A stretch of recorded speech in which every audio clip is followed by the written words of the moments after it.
My name is Shefali Jeste. I'm a child neurologist, and I direct the Do15Q clinic at UCLA.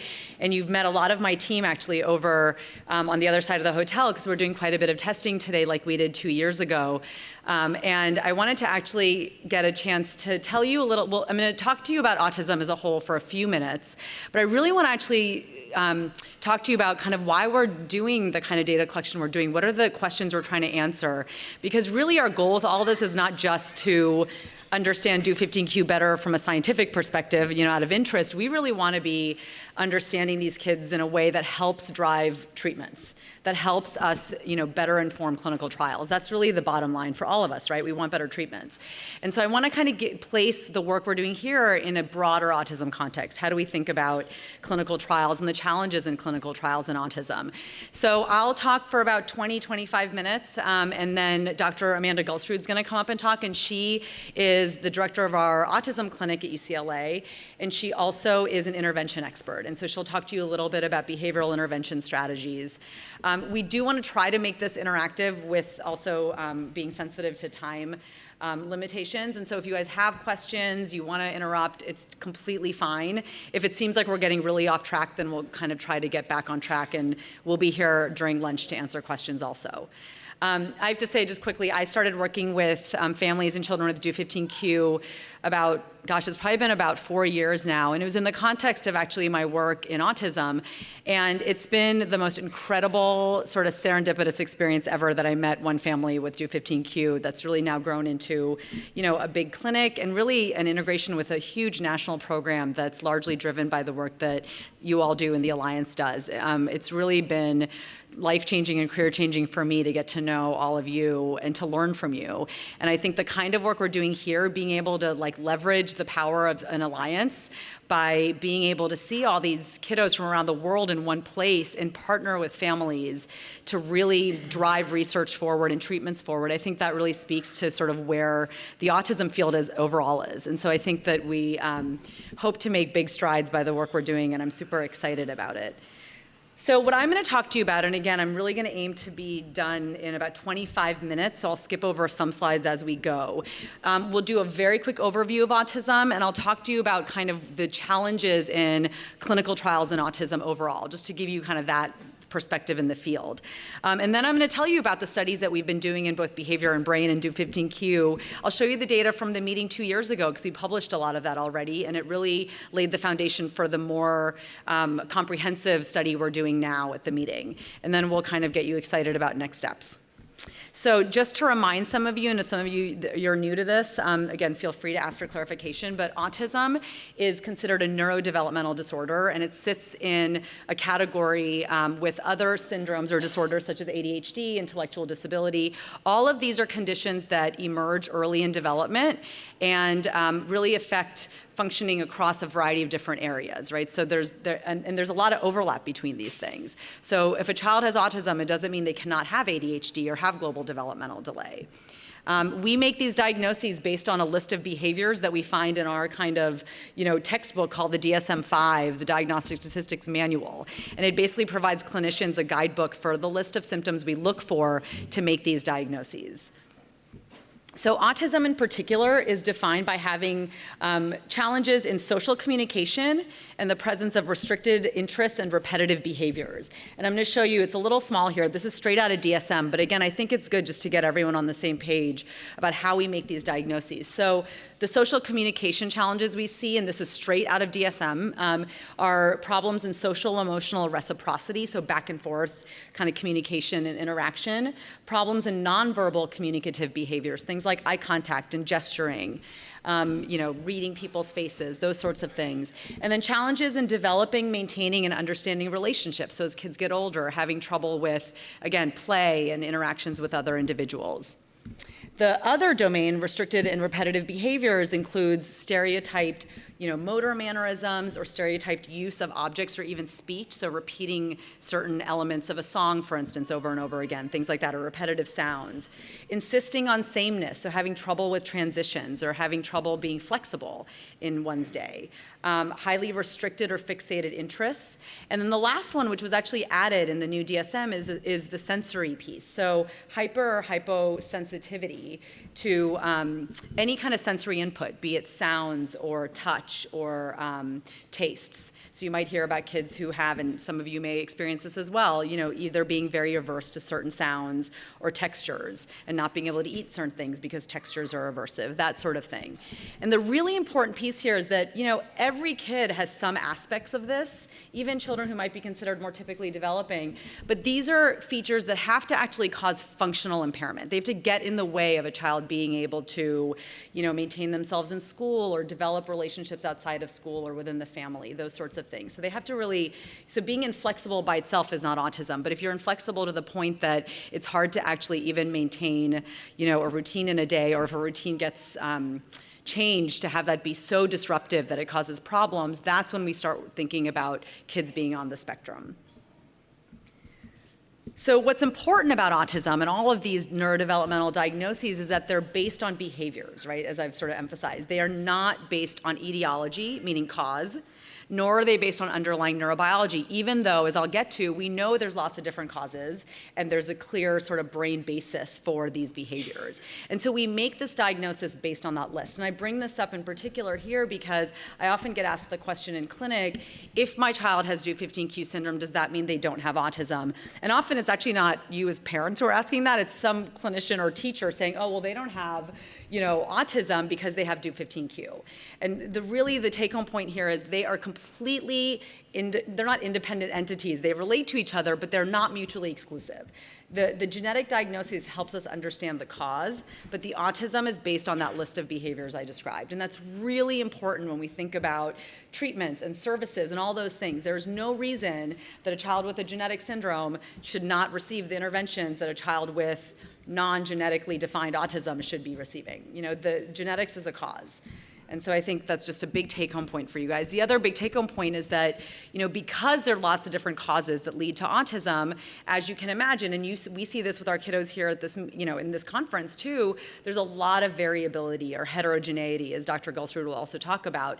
So, one child with autism does not often look like another child with autism, yet our treatments often tend to be pretty generalized. And that's really challenging for us as clinicians. It's challenging for you as parents to kind of know what are the targeted treatments that are gonna work best for my child.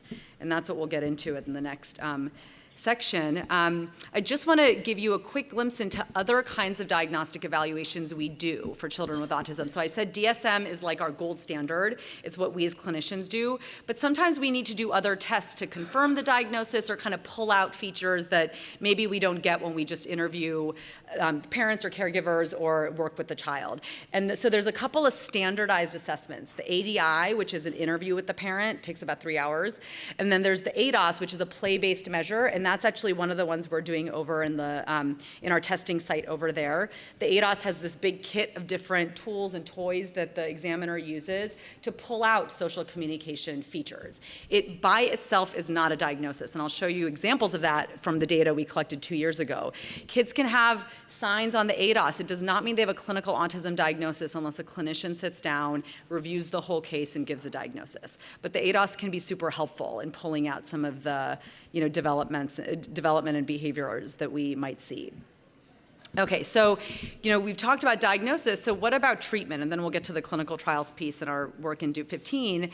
Well, despite the fact that we're aware that there's a lot of heterogeneity in autism, there's lots of different causes and whatnot, but really the mainstay of treatment, and this actually was confirmed by a practice parameter that came out last year in the Journal of Child and Adolescent Psychiatry, is that behavioral intervention is the mainstay. So that's what, all the experts get together and that's what they basically say, which all of you are looking at me saying, well, of course we know that, that's what our children get offered, right? But that's it, that's the mainstay for now. And so what's recommended is that every child receive evidence-based, structured educational and behavioral interventions. the reality is often the interventions that we receive, and I don't mean to sound cynical, it's just the reality. The interventions are often based on what's available, where you live, and what's available based on the insurance or the school and that kind of thing. So it's often not based on evidence quite as much, even though we would like that to be the case. What about medications? Medications are basically at this point indicated for comorbidities. And we're not going to go into comorbidities today, but I'm happy to answer questions. We have medications for ADHD, for sleep problems, for anxiety. And there are studies that have looked at medications for those things. But again, there are no medications as of yet for the core symptoms of autism. And I'm not going to spend too much time on this, but I do think when we talk about behavioral intervention, and Dr. Gulstrud will flesh this out a bit when she talks about her work, but when we think about behavioral intervention, you probably have all heard of the umbrella term of ABA. And ABA is applied behavior analysis. It basically just refers to any behavioral intervention that tries to modify behavior. So it's an umbrella term. It often gets equated with certain types of interventions like discrete trial, DTT, which is really an adult-led program where you're really trying to modify very specific either cognitive skills or behaviors. But really, all of these different behavioral interventions fall under that ABA umbrella. And I think of them, and again, I can share these slides. I'm not going to go into all the details, but I think of these interventions as, and this is actually partly, I learned a lot of this from Amanda and her group, as being kind of moving on a spectrum from being more adult-led to being more child-led. So meaning things like floor time, which some of you may have seen or worked with, is much more, it's play-based, and you let the child kind of dictate a little bit kind of what activities you're going to actually engage in. Whereas discrete trial is very much adult-driven and very, very structured. And so they all have their own pluses and minuses, and they, different children respond to different ones. And we don't quite yet have all the studies to say this is exactly the right treatment. But we'll talk in a minute about how we're hoping to get there with some of the kind of work we're doing. JASPER is a beautiful intervention that was developed at UCLA by Dr. Connie Kassery, and that Dr. Gulstrud studies quite a bit, and she'll talk to you more about that one. But I think it's just important to realize that, again, ABA is this umbrella term, and there's lots of options under there that are available. There's two medications, because I always get asked this, so I'll just bring it up, that are FDA approved for autism, but it's not for core symptoms. They're actually FDA approved for irritability. And irritability is actually a term that is based on one subscale of a measure called the Aberrant Behavior Checklist. And this is just based on the clinical trials that were done. So it's based on kids who are showing self-injury, aggression, difficulties with tantrums, some mood fluctuations. And the two medications are atypical antipsychotics. So they're risperidone and Abilify or aripiprazole. So those are the only two medications that have actually been studied and approved in autism. Okay, so with that basic overview that I gave you in like 6 minutes, I now want to kind of, giving you that, again, overview to now put it in the context of where we stand as a field. And here's the big problem, is that we want more treatments, and we need good clinical trials to be able to get treatments approved. And we need treatments for core symptoms, right? I mean, we can have treatments for comorbidities, but we all would like treatments that are actually changing developmental trajectories and are improving outcomes. And we would love for medications to be used to be coupled with the behavioral interventions that we'll have to have. Now, as I'm sure many of you know, there have been a lot of clinical trials in autism, and there have been clinical trials in specific genetic syndromes, and a lot of them have failed. And unfortunately, what happens is when they fail, meaning the outcomes show that there's no effect with the medication, the way it gets perceived in the media is that, this treatment doesn't work. There's no treatments that work for these kids. And parents will come to me really desperate, saying, why is it that all these trials are failing? So I'm going to put out my, I'm going to give you my thoughts on why, and we've actually written some papers on why, and it really, again, guides the research we do. But I'm wondering, I actually want to put it out there for a minute to the audience and ask, why do you guys think clinical trials are failing? What is your sense of why we're seeing, trial after trial show no effect? Anyone have thoughts? I'm not putting you on the spot. You can just raise your hand, and if you don't want to, then I'll just answer my own question. Yes, everyone is different. So the sample we're starting with is very variable. So we do not do a great job of selecting patients in a way that might be more targeted. Great. Okay, who else? Yeah, so that's an interesting point. So is it hard, she said, is it hard to keep kids in the study long enough? So parents are generally really engaged when we do trials. But having said that, it speaks to sort of a related issue, which is how long do you actually treat before you know that a drug is working? You know, most of our trials are designed to be 6 weeks to 8 weeks because of the issue of attrition. But is 8 weeks enough time to see a change in an IQ score or a parent report of adaptive skills? Maybe not. So that's a big issue for sure. Yep.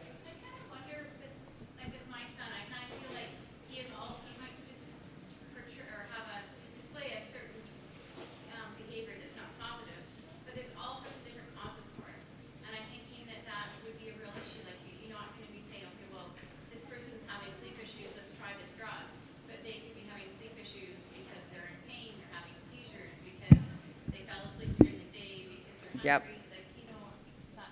Perfect. I love it. You guys have more insight than most researchers who talk about this. It's excellent. So yes, exactly. So the cause, we're treating the behavior rather than the cause. And that cause could be, again, the biological cause, like a genetic variant, or it could be the more proximal cause to the actual behavior. And that is definitely an issue.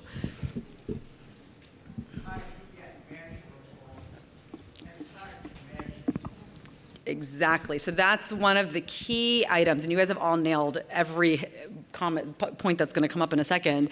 But yeah, we don't have great outcome measures. That is the #1 problem in clinical trials, is that we are saying we're failing, but we're failing based on whatever measure we're using to define benefit.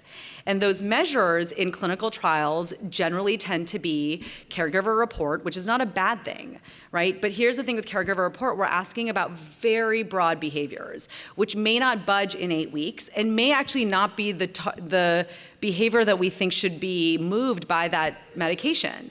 The other big problem with regards to outcome measures is this phenomenon of the placebo effect. Which has been shown in autism in particular and other neurodevelopmental conditions to be very high. So the placebo effect means that one thinks that there might be benefit just by virtue of being in a study, by thinking that you're getting a treatment, even if you might not be, right? Because all of our trials, how do we organize them, or the way we set them up is we have half the group receiving the drug and the other half of the group receiving a sugar pill. And what we want to show is the kids who receive the drug do better than the kids who receive the sugar pill. But when you have families who are incredibly motivated for their child to make gains, there is inherently a placebo effect that comes with reporting even if you're not receiving the drug. So what we see is that both groups make some gain. And so the difference between the two is minuscule.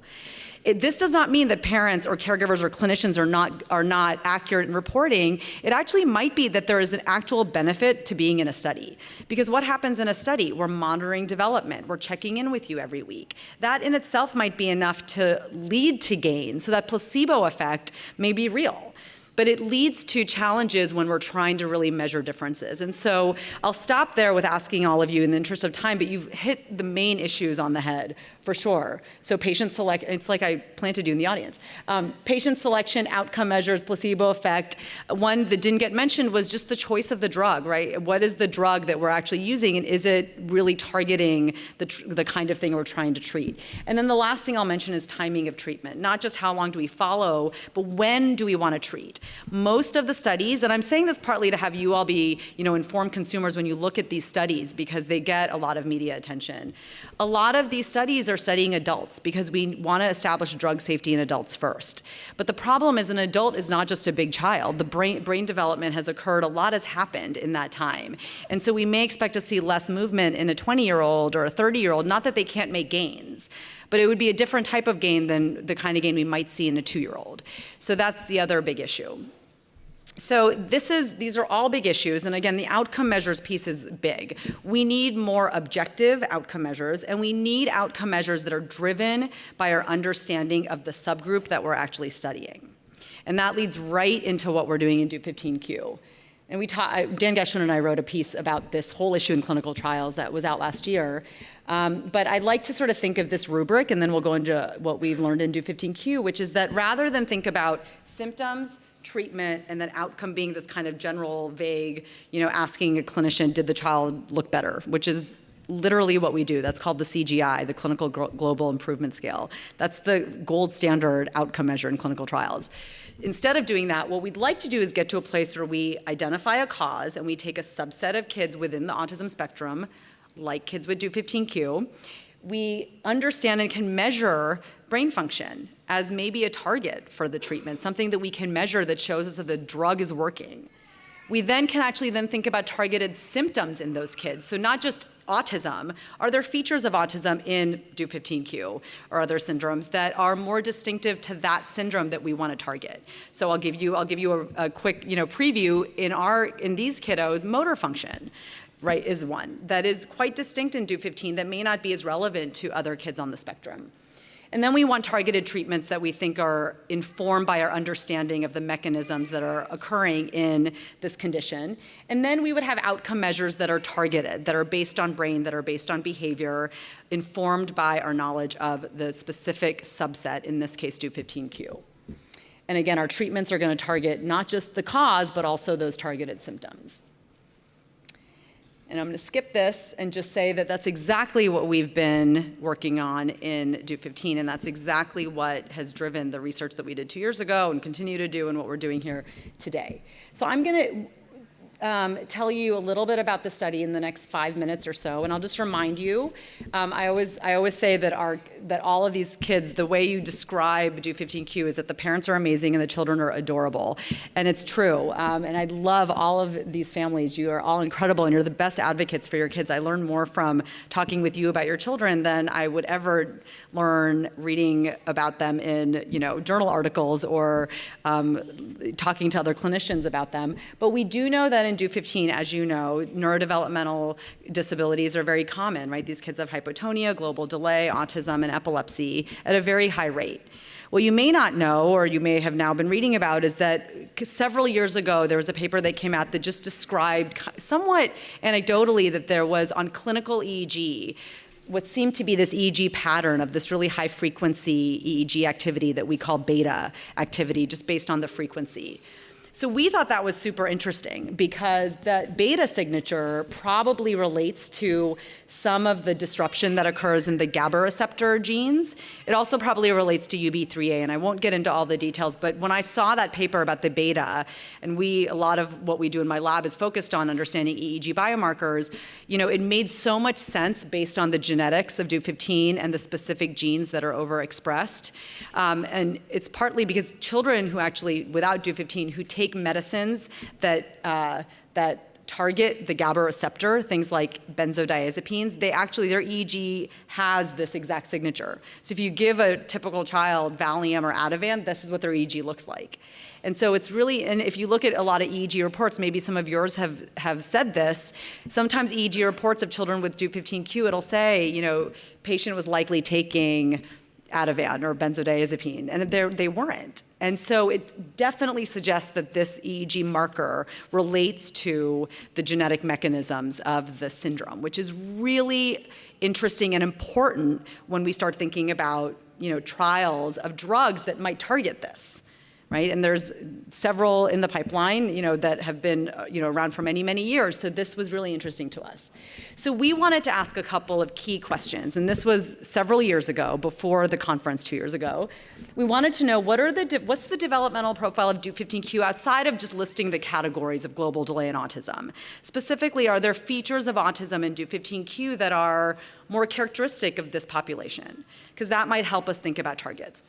And then can we quantify this EEG biomarker? Is it really a biomarker? Meaning, is it distinguishing this group from other children? And are we, what does it relate to even clinically?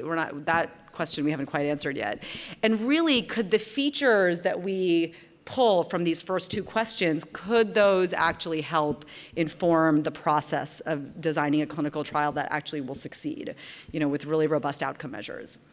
And so this is what we did. We had our first study that was funded by the Alliance that we did at UCLA. And we brought in children with Do15Q syndrome, and we compared them to IQ-matched children with autism who did not have Do15Q, because that helps us ask the question about how distinctive these features are. And we're in a huge autism center, and we have many, many studies of children with autism across the spectrum. So luckily, we were able to do this fairly easily, I say in quotes. My whole study team out there probably wouldn't agree, but I can say that sitting up here on the podium. And then we had age-matched typically developing kids. So we had 3 groups. And then we came to the Orlando meeting after we did that pilot study, that first pass, and we collected data on a much larger cohort. We really, last time, were just focused on EEG, though. We didn't have the manpower to do all the clinical testing we're doing today. But with a larger sample, we could start looking at some subgroups, like kids with another epilepsy or even duplication type. And I'm not going to, again, go into all the methods in the interest of time. I'm just going to show you our findings because they were pretty exciting. And they've both sets, the clinical and EEG, have already been published. And we will have many more papers coming out from this work after this conference because we're going to have many more kids. And this is one of my favorites. In our kiddos with Do15Q, we saw an age range of 22 to 144 months. Most children had IDIC. Were IDICs, and that's not surprising just based on the general breakdown. And then again, we looked at these IQ-matched kids who did not have any findings on their microarray. And we did a bunch of cognitive testing, some of which you'll see over there. This is just at UCLA, the Mullen, the ADOS, some other things. Okay, so let me get to the results quickly. So here's what we found, and this is actually just in the UCLA cohort where we matched them to kids with non-syndromic ASD. So this is the ADOS severity score. And what we found was that, so all of our kids on the ADOS met criteria for autism with Do15Q, meaning they all showed some social communication impairment. Does not mean they all had clinical diagnoses of autism. And I think that's really important, though, because even if clinically a child doesn't have a diagnosis, they're showing some challenges, which probably need an intervention. But you'll note that the severity score was lower. So these children had some areas as a group where they were showing strengths above and beyond IQ-matched children with an autism diagnosis. And I'll show you that in a minute. The other big finding, and I'll show you this in a graph, was that, not surprisingly, the two places that were significantly lower than their IQ-matched autism cohort was in motor skills, both gross and fine motor. So their mean score was in the 30s compared to the 70s for the kids with autism. And I show you that here as a figure. This is all published. This is gross motor score. Y-axis is the score, Do15 autism, and this is fine motor. Whereas language, there was a big range in language abilities in our Do15Q kids, and there was no difference in these two groups here. The motor piece is really important because this is a measure of adaptive skills. How does a child behave in the world? And we ask you, about different adaptive skills based on the age, feeding oneself, putting one's shoes on, those sorts of things. And as I'm sure you know firsthand, what we found was that their adaptive skills were much lower than kids with non-syndromic autism, particularly in motor areas. And this is really important. I use this information a lot when I'm pushing for services for our kids because I say these motor delays affect their adaptive living. And so we need to be intervening on them to help them in these activities of daily living because those are really important just to help function through the day.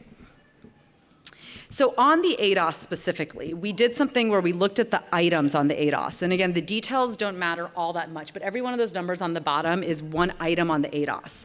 And what we wanted to see was what's the profile of the ADOS in Do15 compared to autism, non-syndromic autism, just to again, look at these specific profiles. And the important point was that what we found was that children, so the lower score is better, basically, less impairment. So there were a couple of areas where our children with Do15 did much better overall. And that was in response, two of them were response to social smile and directed facial expressions. Now you might ask, well, what does that mean? Well, what's interesting is when you look back, those are two items where to get a score, you only have to do the item once or twice. You don't have to sustain a social behavior for the whole half hour. So you can imagine that a child with motor challenges, it's harder to sustain any kind of interaction for a prolonged period of time. But having isolated moments of social interaction might be easier. So this, to us, and this is based largely on a lot of the clinicians who also worked with these kids, it led us to sort of start thinking that these are kiddos who really want to engage and interact and have the ability and the skills. They're just not able to, for perhaps other reasons like motor challenges, able to sustain that social interaction. So they do end up having social impairment, and on these clinical diagnostic tools, they definitely show that they're meeting criteria, but the way that they're getting there is a little bit different. And I will say, as I've been working with these kiddos for over many years, I've seen that same phenomenon where the social interest and motivation definitely seems to be there. It's the ability to socially interact that's challenged. And you can start thinking that requires a different kind of intervention. You're not trying to help a child want to engage. It's teaching them the tools to engage properly.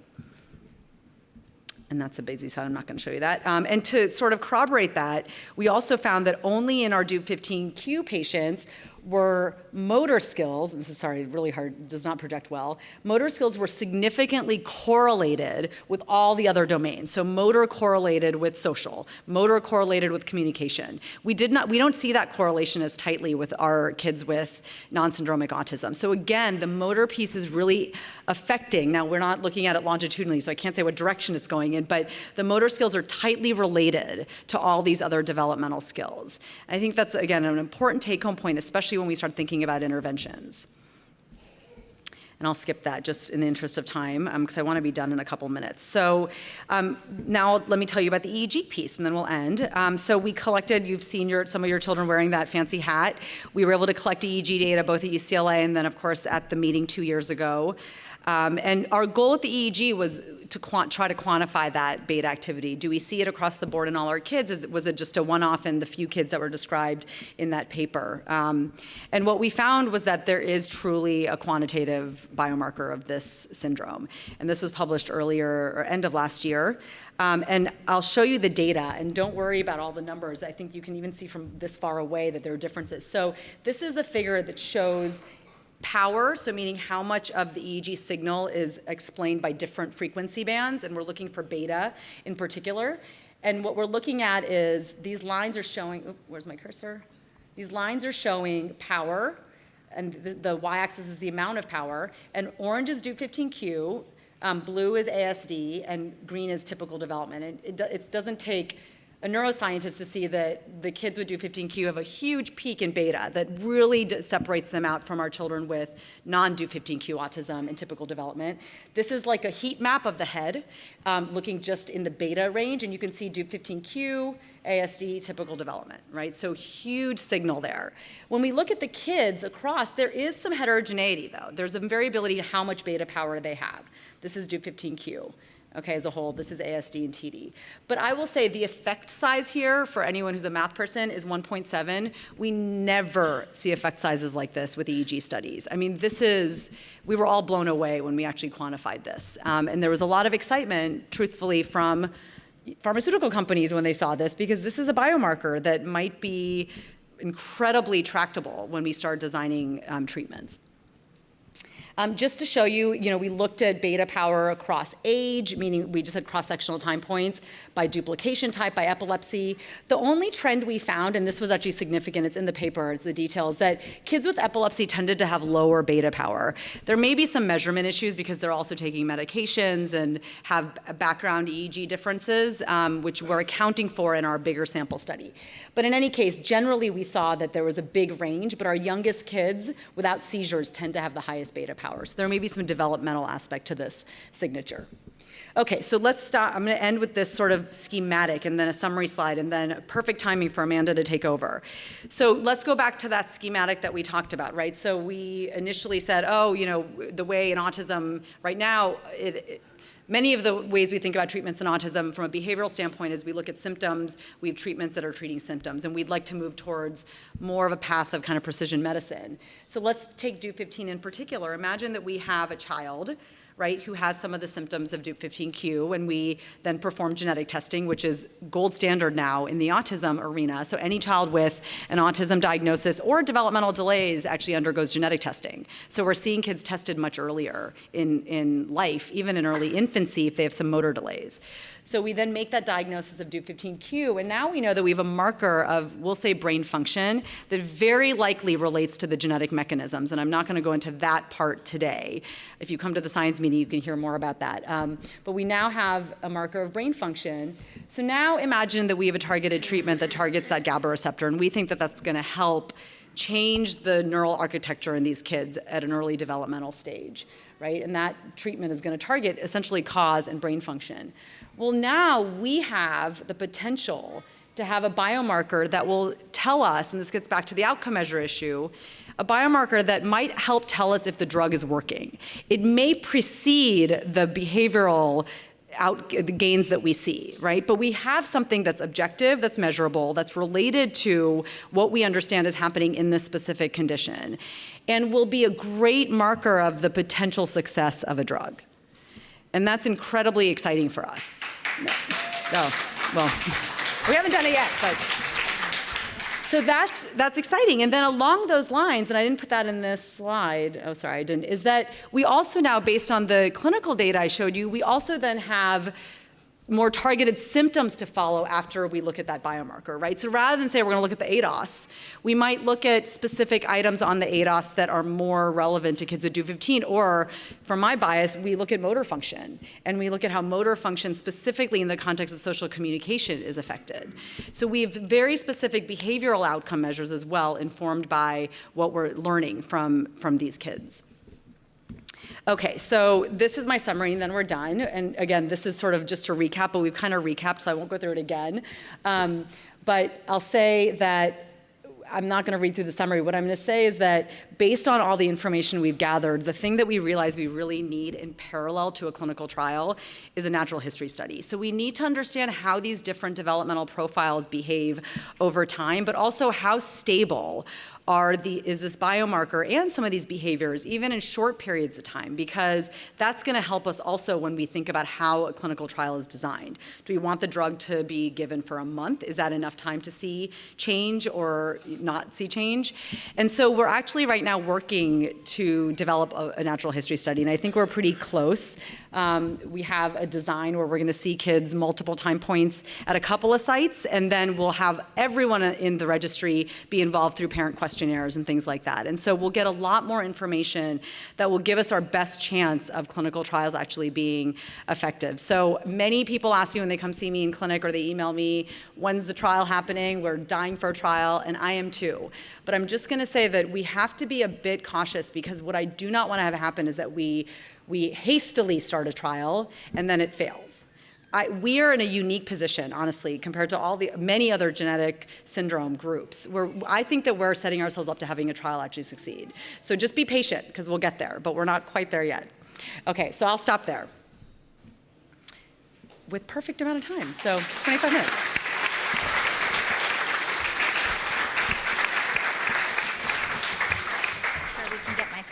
So we have, while you're setting up, I'll answer like a couple questions, and then at the end, we'll be here to take questions. If you have a question, I'm going to bring the microphone to you so we get it on Or I can repeat it. Film. Oh, okay. Thank you for your presentation. That's really exciting. I guess my question is, it seems like a lot of the clinical trials, the outcome goes to setting up some kind of therapy that's either medical management through pharmaceuticals or doing some kind of various form of ABA treatment. And I'm wondering if there's any other kinds of treatments that would be open for clinical trials. I ask this because last Saturday I got my son a quantitative EEG somewhere in Culver City. And I think the quantitative EEG kind of sounds like what you just did through your clinical trial and the paper that you just published. And he wants to start a new therapy called neurofeedback.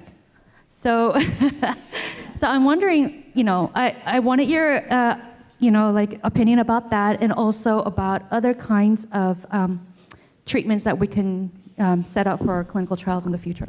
Yeah, no, it's a great question, and I think I have to say I think being a parent in this landscape is incredibly challenging, because there's so much available. You can Google anything, and you'll see 20 treatments that come up that are possibilities.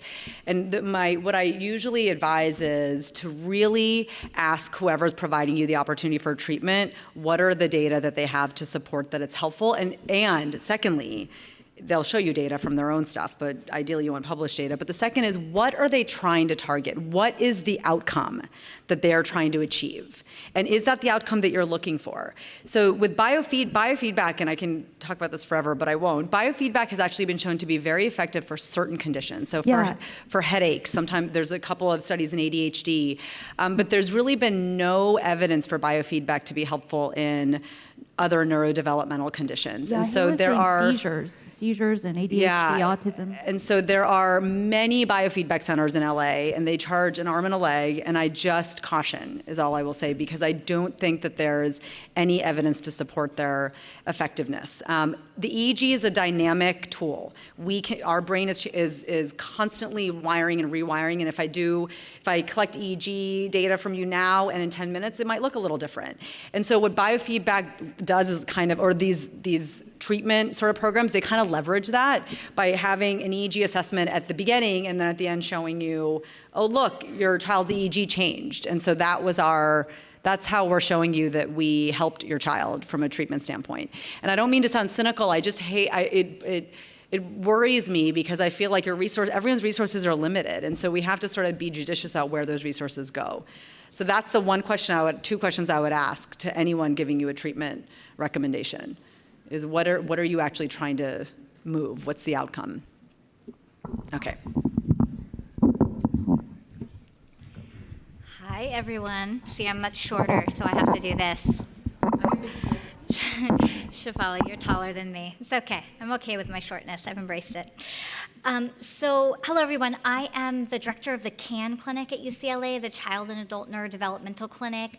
I've been working for the past 3 or 4 years with Dr. Jeste here to really look at different syndrome groups associated with ASD and thinking about behavioral treatment adaptations, essentially, that we can do to really leverage the strengths in different syndrome groups and work on those core areas that are of concern for these individuals. So today, I'm going to just talk a little bit about an overview of what we know about developmental trajectories and treatment in ASD and try to apply it back to what we know about neurogenetic conditions like DUP15Q.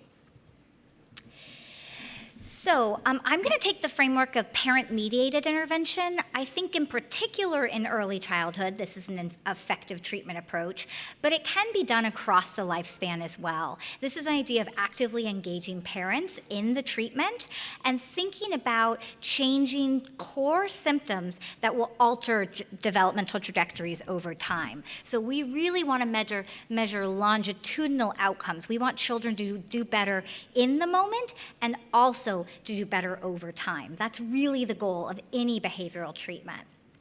But we have some work to do. And so we really at UCLA are at the forefront of understanding, okay, we know enough now about some of the basics of behavioral intervention, but where do we need to go next? And one of these ideas is around isolating what we consider to be active ingredients of any behavioral intervention and knowing exactly how those core aspects of the intervention work on certain syndrome groups. So I'm going to talk a little bit about this in the context of DUP15Q. And then looking at heterogeneity. So ASD, we know, is a very variable disorder with lots of variable outcomes. Can we simplify this by isolating syndrome groups and really understanding each syndrome group's response to these behavioral interventions? So Dr. Jeste talked about autism spectrum disorder, so I won't belabor that, only to say that we know that symptoms present in the early developmental period. And so for me, as an intervention researcher, I know that this is an important feature, and it's important to me because of this idea that we have a window of time that we can early identify, detect the disorder, and think about treatments. And the idea here is that it's a developmental disorder that presents early. So we know there are behavioral differences in young children at risk for autism spectrum disorder as early as 12 months of age. So much of my work actually has to do with delivering behavioral interventions in infancy. So young children who are displaying at risk at 12 months, 18 months, enrolling them in intensive intervention. And we know that this is a critical component. We should be monitoring children's development over time, but it doesn't always happen, right? So the sobering statistic is that even though we hope all of our children are being closely monitored, not all are. And so that's something that I'm working with in our local community to think about raising awareness. So only 10% of pediatric offices are actually routinely kind of measuring development over time. And we want that statistic to increase. why should we care? I think we all know that this detection leads to early intervention, which leads to improved outcomes. And that I can say definitively. We can't say much definitively in this field, but we can say that many, many studies have supported this idea that the earlier the better in terms of behavioral early intervention. So it behooves us to detect anyone who's at risk and enroll them in interventions very, very early. And how we might do that is through these parent-mediated designs, okay? So partnering with parents, because you are the people who have the most important relationship with that child, right? That child is attached to you, that child will respond best to you. And the biggest piece is that if we can train parents in the strategies that we know are effective for supporting developmental outcomes and language gains, well then you're more likely to increase what we call the overall dose of intervention each day. So if you learn a strategy, it's not just gonna happen in that 1 hour therapy session, it's gonna happen across contexts with you in the home, and that overall dose will increase, which is also related to improved outcomes. So we really are thinking about partnering with parents early on at UCLA and really across the nation. So what we know about some of this early parent-mediated work, and I'm not going to spend a ton of time on this because I really want to just engage in a conversation with you all, is that we have 3 trials so far looking at training parents in these early, really mainly social communication techniques to boost language and socialization. And they're rigorously tested, which means they're randomized controlled designs. And we really want to know, how are these children performing over time when we teach parents how to implement these strategies? So Dr. Jeste mentioned that ABA chart at the beginning of her talk. All 3 of these intervention approaches are within the framework of ABA, okay? So the first was the Early Start Denver model, which tends to be a little more adult-directed or adult-facilitated, a little more structured of an approach. And what they were able to find is that 1 year and 2 years out, they were finding some nice gains in early cognition and those adaptive living skills. So using targeted treatments and working with parents, we're working for cognitive and adaptive living skills for these children. We also, at UCLA, have been really focused on looking at parent-mediated approaches using the JASPER technique. Now, I'm going to talk a little bit about what JASPER is with you all and how we've adapted it for Duke 15Q. But the idea here is that could we, in a short period of time, partner with parents to deliver this intervention and see longitudinal outcomes, so a year later. And lo and behold, I wish I had my little pointer. I'm missing a pointer here. Oh, yeah, that's good. Okay, I'm not used to doing that, orienting. The idea here, though, is that we were able to increase overall that joint engagement in the young children with their parents significantly over time, almost to comparative, typically developing levels for young children, which was really exciting, and that maintained at a longitudinal follow-up as well. We also found the same in a classroom observation of these children. So this is with teachers who were independent, didn't know about the intervention, were blinded to condition. These children were doing better as well engaging in the school setting. So that suggests that these findings really are generalizing to other areas, which we know is a problem in this line of research. So we were really happy to see that generalization. We were really happy to see that parents and children could together in a short period of time, we're talking 10 weeks, could make some really nice targeted improvement in their overall joint engagement and social communication. So that's really, led us to think about JASPER and think about this intervention approach at UCLA. And I'm going to give you a little snapshot with some video about what it is, so you can wrap your heads around it too. This is a form of ABA that we call naturalistic developmental behavioral interventions. This is called NDBIs. There's a nice review article, Schreiber 2015, that describes this form of ABA. The idea is that this is a play-based natural approach. So it works really well in young childhood to engage through the child's motivations, what interests them, and engage them and motivate them so that we're hoping to see overall increases in that really important language, joint attention, and play that's so critical in early childhood. It is modular and targeted, which means that this approach can be used within a comprehensive treatment approach. So you can have different therapies all working together. JASPER can come in and really focus on these naturalistic targets of communication, language, engagement, and play, and it can just augment and offset and improve and enrich the overall outcomes for children, and it's short term. So you can come and get training in this approach and hopefully take it home with you, or therapists also come and get trained in these techniques. So let's hope that this video works to show you a little bit of this little girl kind of at the beginning and end of treatment. And these videos are always, can be a bit misleading, but I'm just going to kind of show you a little bit of what we are keyed in on.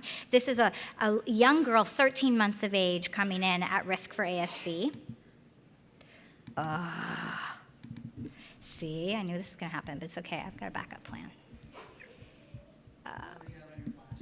Yeah. Oh, but I really want to show it, so I'm just going to do it. Okay. Let's just hope this works.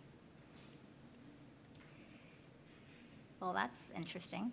It says it's converting. Let's wait for it. So this is kind of at the beginning of treatment for this little girl, and it's the mom that's with her. So we're providing kind of coaching in the room with her, focused on these ideas of how to engage this child for longer, more meaningful communicative exchanges around play. Oh, goodness. Let's see if it works. See, I said I want, oh, yay. Okay, this is looking good. Okay.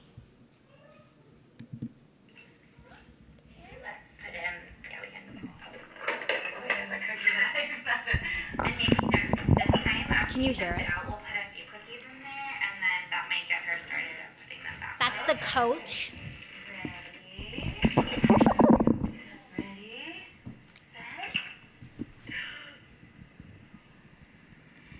Oh, she's trying so hard. I know. Okay, let's do it again. Cookie in. Yeah, put a few of them in there. Yeah. There we go. Perfect. Speed round. Ready, set. I just feel like she's gonna say it when I So there's that anticipation, like she's gonna say it right, and that brief look, right, and that nice little social smile. I have to say that I saw her back for a 1-year follow-up, and this little girl is talking in full phrases. It's pretty amazing. She really was pre-verbal at this point and had that intent, just didn't quite have the language yet. And so the mom learned these strategies and was consistent, and this little girl is pretty impressive in her language outcome now. Let's see. I don't know what that means. And here she is a little closer to the end of treatment, and I just want you to notice how her play level has increased, whereas she was just kind of putting cookies in a jar. We weren't quite sure if she knew the meaning of that. It's just kind of a lower level combination play. Now she's playing with her mom and some little baby dolls. drink bottle. Drink bottle. Mom's arranging the environment. Sleep, baby, sleep. Some brief eye contact. Some sleeping. Wake up! Wake up! Wake up! Wake up! Sleep.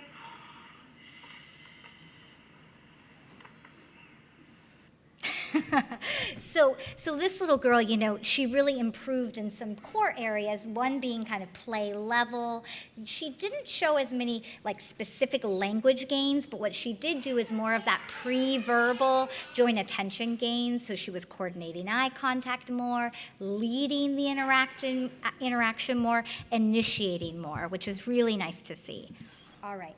And I think what's even more kind of compelling for us is that we actually now also have findings to suggest that even from these very short, brief interventions that we're doing early in the developmental period, so we're talking 6 to 10 weeks of this intervention approach, we're actually finding verbal language improvements in those kids even 4 years out from the intervention. So in terms of a very longitudinal follow-up, we're following them as long as we can, and we're seeing that we can actually detect differences in language ability of those who actually received JASPER versus those who did not. And those children who did are seeing a nice boost even 4 years out. But unfortunately, we know that we still have ways to go, and one of the areas that we're really focused on now is thinking about how and why these interventions work. And I think this really plays into thinking about adapting these interventions for populations like Dupe 15Q. And so what we did more recently is we looked at, could we tease apart the components of JASPER and look at the reasons why it may be working? And so we've identified 4 core strategies of JASPER that we think are very important to the intervention. One is the way that we arrange the environment and support the child to initiate their own ideas and thoughts in the interaction. The second is the way that we respond. So instead of the adult being the director and the prompter and really facilitating the interaction, we're using much more of what we call a mirrored pacing approach, where we're allowing that child to initiate idea, and then we're following that interaction more, right? So we're imitating, and then we're expanding on the child's idea very naturally. But as much as possible, we're trying to prioritize that child initiation. We have specific ways that we're facilitating communication development as well. This has to do with really understanding where they are, picking your targets correctly, so knowing what your outcomes are and knowing where to start in an intervention, and then knowing how to prompt or support. And when we say prompting, we are not using an approach like errorless learning where we're going in and not letting that child make a mistake. We're not prompting too quickly. We're scaffolding. We're usually using mostly modeling to really support the child's initiation. Instead of coming at it more from a top-down approach, we're really supporting that child for that child to be the one initiating the interaction.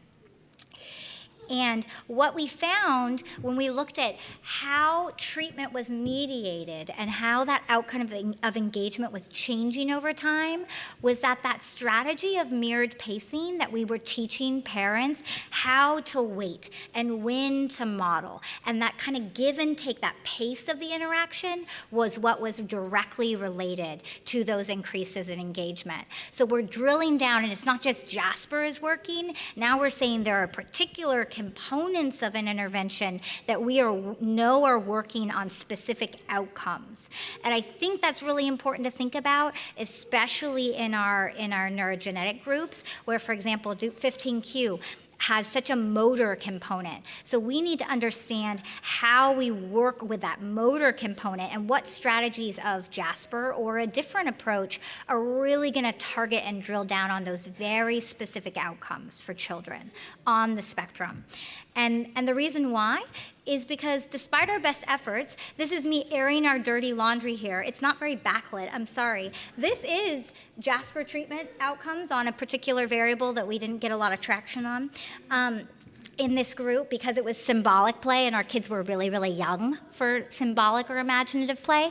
Look at all that heterogeneity in response. That's all I want you to see. I want you to see that, like, some kids are doing amazingly well, regardless of the treatment type. Some kids look to be tanking for some reason, and we have no idea. And so there's just such a vastly different response to different treatments, and this is it's the case for medication, it's the case for behavioral intervention. We're all dealing with this. And so what we as a field are trying to move towards are using methodologies now that really personalize the intervention for different individuals. So this idea that we want to understand a particular profile. So if that's a child with DUP15Q, there's specific motor delays we know. Maybe they're more social, right? That ADOS showed that they have more social responsivity. We want to take that particular profile and know exactly the sequence of interventions that individual needs.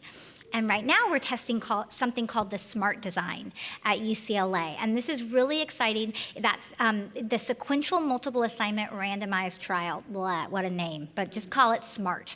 And it is SMART, and I love this approach because the idea is that you can actually at different stages randomize children to different treatments depending on their response to the prior intervention they received.